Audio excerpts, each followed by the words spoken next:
Hey everyone!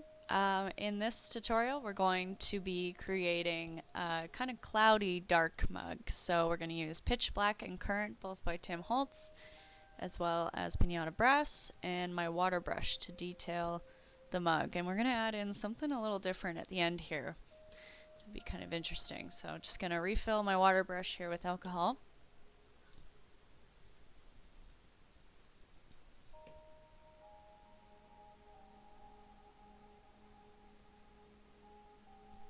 There we go. Make sure to clean off the tip so that there's not any residual colors from my last project. And just going to refill my fine applicator with 99% isopropyl alcohol and then spill it everywhere.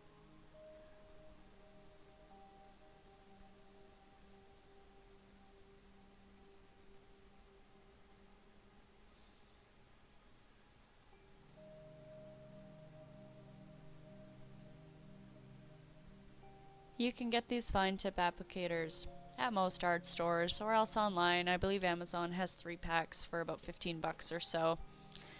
We got a couple little spots on here, so I'm just going to clean up this mug a touch and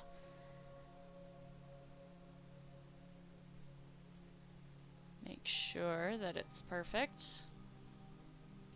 You want to use alcohol to clean your mugs. And make sure that there's no residual water on them. If you have any water on the mug, it will create sort of like a spotty effect, and yeah, it just doesn't mix well.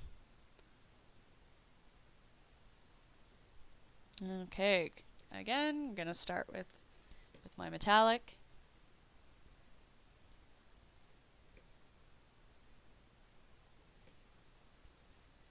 Now it's going to be fairly subtle metallic on this one, so I didn't go too crazy with it.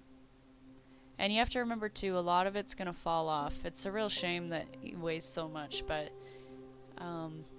it's just kind of a matter of the technique. So I put the pitch black around the outside and the current through the middle. I think the colors will surprise you. It looks all black right now. There's the current, and you can see in the pitch black there's almost this sort of dark blue that's coming through. Pitch black is definitely one of the most interesting colors I've worked with because it has so many different types of undertones in it. And the way it reacts with current is really intriguing. It creates this dark, purpley, ominous color. I love it. So I've decided to start creating sort of some stormy mugs with it.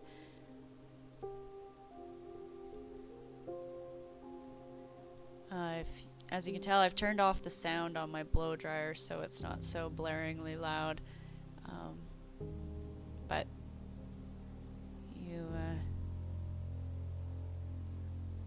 there we go. We're just gonna go through, create the same old layers that we've been doing right from the start in my beginner's mug class.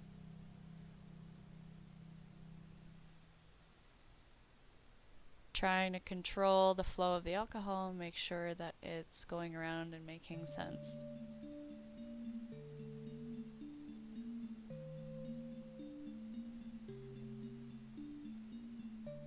As you add more alcohol, you'll see more and more colors start to emerge from within the pitch black. So here we're going to take my water brush and just start dotting into some of the darker areas. And as you can see, it's creating a separation of the ink, which allows it to show those interesting undertones of the pitch black a little more. Doing this dotting sort of effect really creates the illusion of clouds throughout the mug.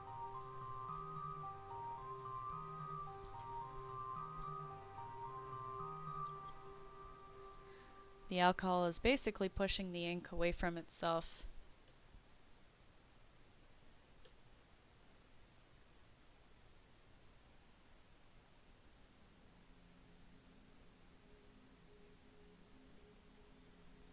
It's like small cells dividing into the surface of the mug.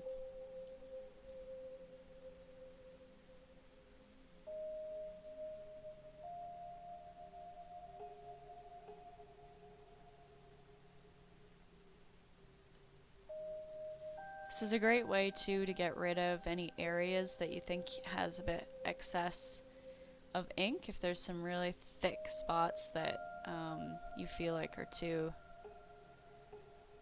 just too saturated.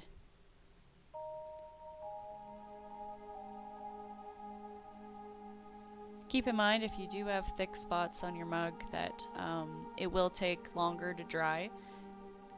So before you think about sealing it, your mug should be dry to touch, basically.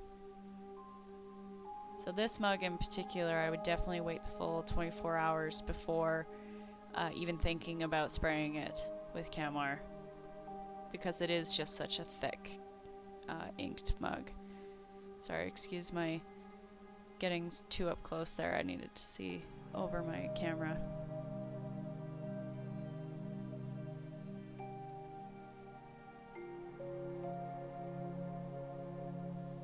Just kind of going in, making some finer details here. I like to when I'm creating these clouds, sort of use my breath to blow on it a bit, because it's not so aggressive as the blow dryer, and it's a nice cool air to just kind of move it away from itself and dry it off a little quickly without getting away from you. There we go. So we're just going to mix in the bottom.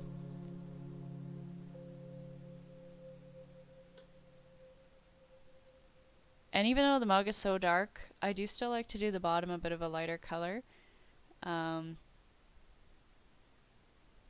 Just because then it helps my sticker stand out on the bottom.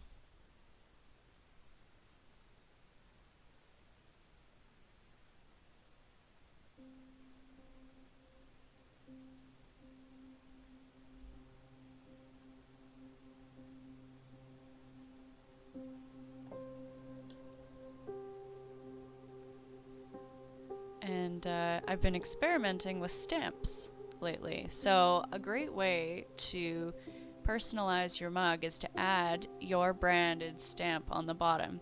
Now, it's kind of hard to see here, but you can also see along the bottom it says hand wash only. I've had a lot of problems with the stickers falling off over time. So this is a really great way to make sure that your customer, if you're selling them, always knows that it's hand wash only. But these stamps are also great for decorating the mugs. So I have this little birdie stamp, and yeah, you can just stamp it straight on there. It is a very specific type of ink that you have to use, and I will go over that in the next tutorial when we get more into stamping mugs. Thanks for watching.